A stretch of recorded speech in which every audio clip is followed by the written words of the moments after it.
9 जून रोजी जम्मू काश्मीरमधील रियासी येथे वैष्णोदेवीला जाणाऱ्या भाविकांच्या बसवर दहशतवाद्यांनी गोळीबार केला। या हल्ल्यात 9 जणांचा मृत्यू झाला तर 41 जण जखमी झाले। दहशतवाद्यांनी बसवर गोळीबार केल्यानंतर एक गोळी चालकाला लागली, ज्यामुळे त्याचे बसवरील नियंत्रण सुटले आणि गाडी थेट दरीत कोसळली। पण गाडी दरीत कोसळल्यामुळे अनेकांचा जीव वाचला।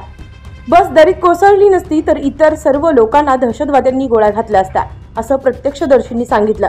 या घटनेवर देशभरातून शोक व्यक्त केला जात आहे। दरम्यान याच हल्ल्याच्या पार्श्वभूमीवर नाशिकमध्ये बजरंग दलाकडून निषेध व्यक्त करत जिल्हाधिकारी यांना निवेदन देत वैष्णोदेवी कटरा ते शिवखोडी येथे जात असताना पाकिस्तानने हिंदू भाविकांच्या बसवर क्रूर हल्ला केलेल्यांवर कठोर कार्यवाही करण्यात यावी अशा मागणीचं निवेदन विश्व हिंदू परिषद बजरंग दल नाशिक यांच्या वतीने नाशिक जिल्हाधिकारी यांना देण्यात आलं।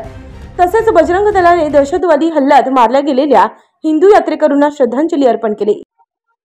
आज या ठिकाणी संपूर्ण भारतभरात 9 तारखेला ज्या दिवशी संपूर्ण भारतामध्ये श्री नरेंद्र मोदीजी हे तिसऱ्यांदा शपथविधी घेत असताना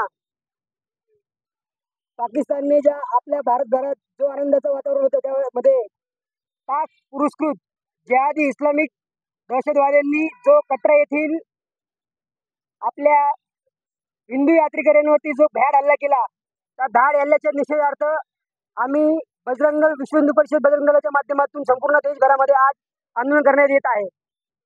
आज आम्ही जिल्हाधिकाऱ्यासमोर जिल्हाधिकाऱ्यांना निवेदन देण्यासाठी आलो होतो। ज्या पद्धतीने संपूर्ण भारतामध्ये मागील 10 वर्षामध्ये शांतता नांदते आहे आणि 370 सारखा कलम पाकिस्तान काश्मीरमधून आपण हटवला आहे, तर त्या काश्मीरमध्ये अशांतता निर्माण करणाऱ्या पाक पुरस्कृत दहशतवाद्यांचा जाहीर निषेध करण्यासाठी आम्ही आज इथे सर्व बजरंग। यावेळी बजरंग दलाचे श्रीकांत क्षत्रिय संयोजक, सोनू नागरे, संदेश धात्रक या पदाधिकारी कार्यकर्ते मोठ्या संख्येने उपस्थित होते।